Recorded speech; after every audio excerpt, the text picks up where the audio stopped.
అందరికీ నమస్కారం. ఈరోజు మనం సింహరాశి వారి గురించి తెలుసుకుందామండి. సింహరాశి వారికి జూన్ నెల 14, 15, 16, 17 తేదీల్లో ఈ 4 రోజుల్లో మీ జీవితంలో ఏం జరగబోతుందో, అలాగే ఎటువంటి శుభాశుభ పరిణామాలు మీ జీవితంలో చోటు చేసుకోబోతున్నాయో తెలుసుకుందాం. సింహరాశి వారు ఎవరైతే కొత్తగా మన ఛానల్ను చూస్తున్నారో దయచేసి ఛానల్ను సబ్స్క్రైబ్ చేసుకుని వీడియో మీకు నచ్చితే లైక్ చేసి సపోర్ట్ చేయడం మాత్రం మర్చిపోకండి. మరి ఆలస్యం చేయకుండా సింహరాశి వారి యొక్క జాతక ఫలితాల గురించి ఈ 4 రోజుల్లో మీ జీవితంలో ఎటువంటి అదృష్టం మిమ్మల్ని వరించబోతుంది, ఎటువంటి శుభాశుభ పరిణామాలు మీ జీవితంలో చోటు చేసుకోబోతున్నాయి, ఏ శుభవార్తలు మీరు వినబోతున్నారు, ఏ దేవతారాధన మీరు చేసుకోవాలి, ఇటువంటివన్నీ కూడా ఈరోజు మనం ఈ వీడియో ద్వారా తెలుసుకుందామండి.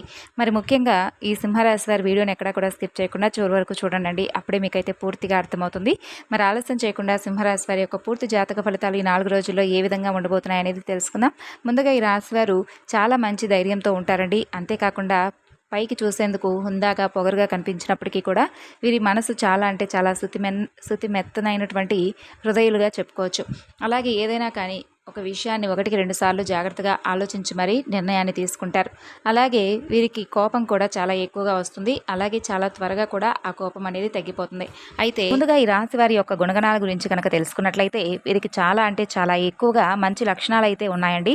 ఎంత కోపం ఉంటుందో అంత ప్రేమ ఉంటుంది. తొందరపడి ఏ నిర్ణయాలను కూడా తీసుకోరు. బాగా ఆలోచించి మరీ నిర్ణయాన్ని తీసుకుంటారు. ఇక చూడడానికి కూడా చాలా మంచివారిగా ఉంటారు. కానీ లోపల మాత్రం గొప్ప సంకల్పం అనేది వీరికి నిండుగా ఉంటుంది. అలాగే బయట నవ్వుతూ ఉంటారు, కానీ లోపల మాత్రం ఎప్పుడూ కూడా ఏదో ఒక విధంగా బాధ అనేది వీరికి ఉంటుంది. ఇక వీరికి పట్టుదల కూడా చాలా ఎక్కువగా ఉంటుంది. ఎవరికి కూడా అన్యాయం చేయరు. ఇక వీరి పని ఏంటో వీరు చేసుకుంటూ ఉంటారు. చిన్నప్పటి నుండి కూడా కష్టపడుతూ పెరిగారు. కుటుంబ బరువు బాధ్యతలు కూడా ఈ రాశి వారికి చాలా ఎక్కువగా ఉంటాయి. ఇక అలాగే ఈ రాశి వారికి ఏమిటి అంటే ఎప్పుడూ కూడా ఏదో ఒక సమస్యలో కష్టాలు పలకరిస్తూనే ఉంటాయండి. ఒకటి పోయిన తర్వాత ఇంకొకటి వీరికి ఎదురు చూస్తుందా అన్నట్లుగా ఎప్పుడూ కూడా ఏదో ఒకటి కష్టం అయితే వీరికి పలకరిస్తూ ఉంటుంది. జీవితంలో వీరికి కష్టానికి తగినటువంటి ఫలితం అనేది అందుకోవడం చాలా అంటే చాలా సులభం అని చెప్పి మనం చెప్పలేం, కానీ కొంచెం అయితే వీరికి కష్టసాధ్యమని చెప్పుకోవాలి. జీవితంలో కొన్ని మార్పులు అయితే జరుగుతాయండి అందరికీ కూడా. అలాగే ఈ రాశి వారికి కూడా ఈ 4 రోజుల్లో అదృష్టం అనేది చాలా ఎక్కువగా కనిపిస్తుంది. అదృష్టం అనేది ఏదో ఒక రూపంలో వీరికి దగ్గర అవుతుందనే చెప్పుకోవాలి. భగవంతుడి యొక్క ఆశీస్సులు ఎప్పుడూ కూడా ఈ రాశి వారిపై పుష్కలంగా ఉన్నాయి. అలాగే వీరికి దైవభక్తి కూడా చాలా ఎక్కువగా ఉంటుంది. అలాగే ఈ రాశి వారికి 4 రోజుల్లో కూడా ఒక స్త్రీ వలన భారీ అద్భుతాలు అయితే జరగబోతున్నాయని చెప్పుకోవాలి. ఎన్నో శుభవార్తలు మీరు వింటారు. కష్టాల నుండి కూడా మీకు విముక్తి అనేది లభిస్తుంది. అసలు ఆ స్త్రీ ఎవరో తెలిస్తే తప్పకుండా మీరు ఆశ్చర్యపోతారు. ఇంట్లో సకల సంపదలు కలుగుతాయి. అప్పుల బాధ నుండి మీకు విముక్తి కూడా లభిస్తుంది. ఇక మీరు ఊహించినటువంటి ధన లాభాలు మీకు కలుగుతాయి. దానివల్ల మీ పైన ఏర్పడినటువంటి నరదృష్టి ఎక్కువగా ఉన్నటువంటి ఆ అవకాశాలన్నీ కూడా తొలగిపోతాయి.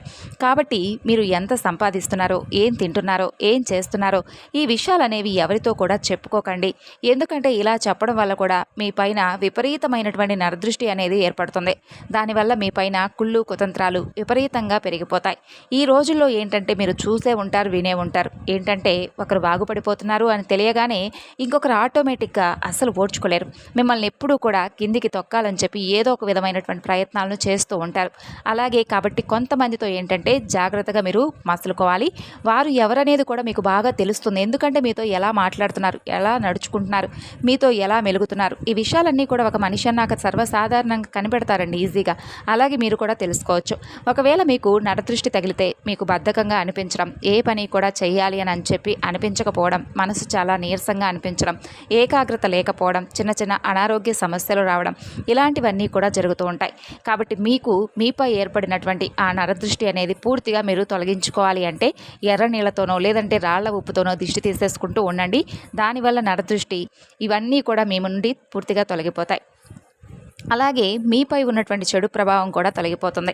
ఇక అలాగే ఈ రాశి వారికి ఏంటంటే కష్టానికి తగినటువంటి ప్రతిఫలం అనేది కొంచెం అందుకోవడానికి చాలా రకాలుగా కష్టాలు, నష్టాలు అనేవి సర్వసాధారణంగా వీరి జీవితంలో ఎప్పుడూ కూడా ఉన్నటువంటి సమస్యలే. కానీ ఈ 4 రోజుల్లో కూడా ఏంటంటే మీకు అదృష్టం అనేది వరించబోతుందనే చెప్పుకోవాలి. ఎందుకంటే గ్రహాల యొక్క మార్పుల యొక్క స్థితిగతుల ప్రభావం మీపై విపరీతంగా పనిచేస్తుందని చెప్పుకోవాలి. అలాగే మీ కష్టానికి తగినటువంటి ప్రతిఫలం మీకు అందుతుందని చెప్పుకోవాలి. అలాగే మీకు ఎవరైతే ఈ రాశి వారి విద్యార్థులు ఉన్నారో మీ కళ కూడా నెరవేరుతుందండి. మంచి స్థాయికి మీరు చేరుకోబోతున్నారు.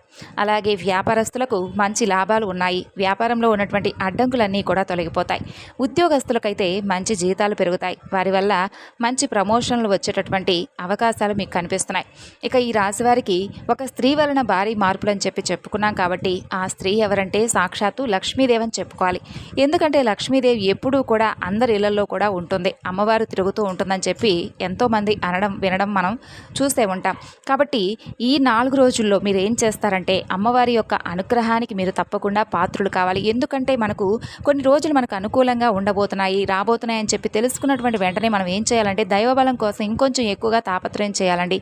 కాబట్టి ఇంట్లో ఉన్నటువంటి చెత్త చెదారం ఇవన్నీ కూడా ఎక్కడైతే ఇల్లంతా గందరగోళమైనటువంటి పరిస్థితిలో ఉన్నప్పటికీ కూడా మనకు కొంచెం వీలు పడినటువంటి సందర్భాలు ఉంటాయి. కాబట్టి మనం కొంచెం ఓపిక చేసుకొని ఇల్లంతా కూడా క్లీన్ చేసుకొని ఇల్లంతా కూడా శుభ్రపరచుకొని అమ్మవారికి ఆహ్వానం చెప్పి చక్కగా ఆ 4 రోజులు మనకు అనుకూలంగా ఉందని చెప్పి తెలుసుకున్న తర్వాత, తెలియకపోతే ఒకటండి, తెలిసి కూడా మనం చేస్తే కొంచెం ఏంటంటే అది మనకు ఆ వచ్చేటటువంటి అదృష్టం అనేది కూడా మనం దూరం చేసుకున్న వారం అవుతాం. కాబట్టి మనం ఏంటంటే దైవబలం చేత పొందలేనివంటూ ఈ రోజుల్లో ఏదీ లేదండి, అన్నీ కూడా పొందవచ్చు. దైవానుగ్రహం ఉంటే ఏదైనా సాధించవచ్చు. కాబట్టి మీరేం చేస్తారంటే ఇల్లంతా కూడా శుభ్రం చేసుకోండి. అమ్మవారికి కావాల్సింది ఏంటంటే నిష్ఠ, అలాగే అమ్మను ప్రేమగా ఆహ్వానించడం, ఆమెకు సంబంధించినటువంటి విషయాలను తెలుసుకొని అమ్మవారిని చక్కగా ఆవాహన చేసుకోవడం. ఇంట్లో అమ్మవారికి సంబంధించినటువంటి ఎక్కువగా ఆమెకి ఏమి ఇష్టం అంటే కోపంగా ఉండకుండా, తగవులాడుకోకుండా, పెద్దగా అరుచుకోకుండా ఇల్లంతా కూడా శుభ్రంగా ఉండడం, మంచి సుగంధ వాసనాభరితమైనటువంటి పుష్పాలను అలాగే చక్కగా సుగంధ ద్రవ్యాలతో మంచి స్మెల్ వచ్చే విధంగా ఇల్లును చూసుకోండి. అలాగే మీరు ఇంకా చేయవలసినటువంటి పనులు ఏంటంటే ఇంట్లో చెత్త ఉంటే చక్కగా బయటపడేసి క్లీన్ చేసుకోండి. పూజ గదంతా కూడా కలకలలాడే విధంగా చూసుకోండి. ఎప్పుడూ కూడా పూజ గదండి నిండుగా కనిపించాలి. నిండుగా అంటే ఏదో నిండుగా అలంకరించేసి పూలంతా పెట్టేసి నిండుగా అలంకరించేయమని కాదండి అర్థం. నిండుగా అంటే పసుపు కుంకుమలతో చక్కగా పటాలన్నీ కూడా అందంగా ఉండాలి. చక్కగా ఆ యొక్క లక్ష్మీ కళ అనేది చూడగానే ఉట్టిపడేలాగా ఉండాలి. అలాగే ఎప్పటికప్పుడు పూజా మందిరం క్లీన్ చేసుకుంటూ ఉండాలి. ఇక అలాగే ఈ 4 రోజుల్లో మీరేంటంటే ఈ విధంగా ఇంటిని ఉంచుకోండి. లక్ష్మీదేవికి ఆహ్వానం పలికే విధంగా మీ ఇల్లు ఉండే విధంగా చూసుకోండి. మీ ఇంట్లో అమ్మవారు తప్పకుండా కొలువై ఉంటుంది. దానివల్ల ఏంటంటే మీకు ఇంకా అఖండమైనటువంటి అదృష్టం మిమ్మల్ని వరిస్తుంది. మీ జీవితంలో ఎన్నో మార్పులు కూడా జరుగుతాయి. అలాగే మీ కోరికలన్నీ కూడా నెరవేరుతాయి. మీరు ఎప్పుడూ చూడనటువంటి డబ్బుని మీరు చూస్తారు. కాబట్టి ఈ 4 రోజులు లక్ష్మీదేవికి తప్పకుండా పూజ చేయండి. లక్ష్మీదేవికి ఎర్రని పూలంటే చాలా ఇష్టం, అందరికీ తెలిసిందే. కాబట్టి ఎర్రని పుష్పాలతో పూజ చేయండి. దానివల్ల లక్ష్మీదేవి అనుగ్రహం అనేది పూర్తిగా లభిస్తుంది. మీ ఇంట్లో ధనవర్షం అనేది కురుస్తుంది. ఇంట్లో డబ్బుకు కూడా ఎలాంటి లోటు ఉండదు. జీవితంలో ఉన్న కష్టాలు, బాధలు ఇవన్నీ కూడా పూర్తిగా తొలగిపోతాయి. మీ నుండి అన్నీ కూడా దూరం అయిపోతాయి, కష్ట నష్టాలన్నీ. అలాగే మీ నుండి దూరమైన వారు కూడా మరలా మిమ్మల్ని వెతుక్కుంటూ మీ దగ్గరకు వస్తారు. కాబట్టి మిమ్మల్ని ఎవరైతే కాదని చెప్పి ఎవరైతే దూరం పెట్టారో అటువంటి వ్యక్తులు కూడా మీరు మీ దగ్గరకు వెతుక్కుంటూ వస్తారండి. కాబట్టి మిమ్మల్ని ఎవరైతే ఏమన్నా ఎక్కువగా ఏదైనా ఫీల్ అయ్యే విధంగా, మిమ్మల్ని బాధ పెట్టే విధంగా చేసినా కూడా మీరు ఫీల్ అవ్వకండి. ఎందుకంటే అంతా కూడా మా మంచిగా జరుగుతుందని చెప్పి అనుకోండి.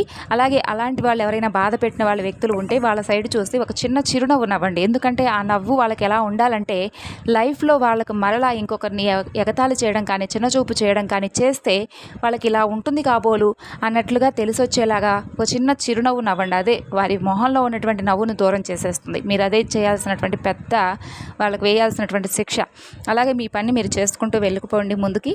కాలం మీకు అనుకూలంగా మారబోతుందని తెలుసుకోండి. అలాగే సంతానం కోసం ఎదురు చూసే వారికి కూడా త్వరలోనే మంచి సంతానం కలుగుతుంది.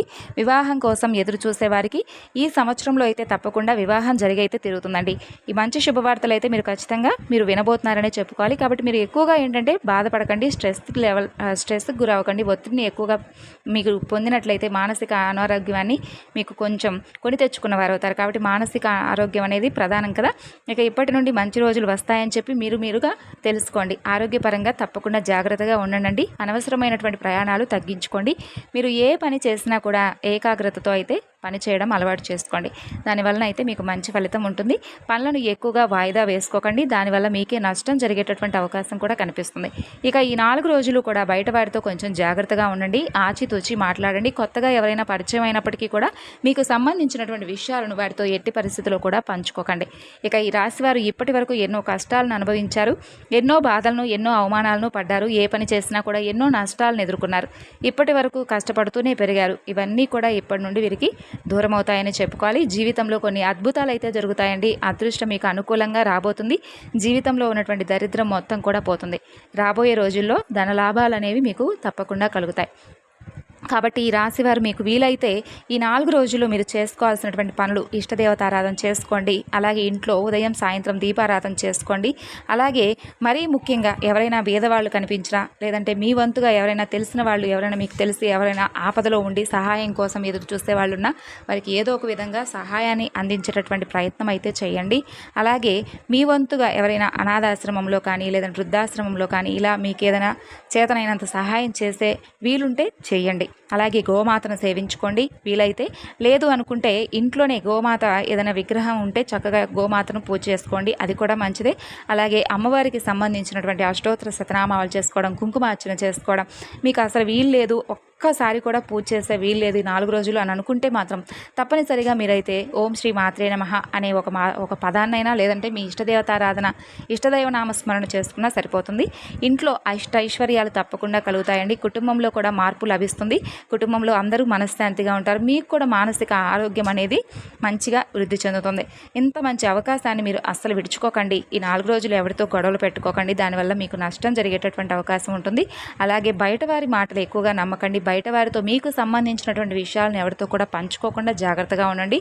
ముఖ్యంగా ఆర్ అలాగే ఎస్ అనే అక్షరంతో పేరున్న వారితో కొంచెం జాగ్రత్తగా ఉండండి. వారి వల్ల మీకు వచ్చే అదృష్టం కూడా రాకుండా తిరిగి వెళ్ళిపోతుంది.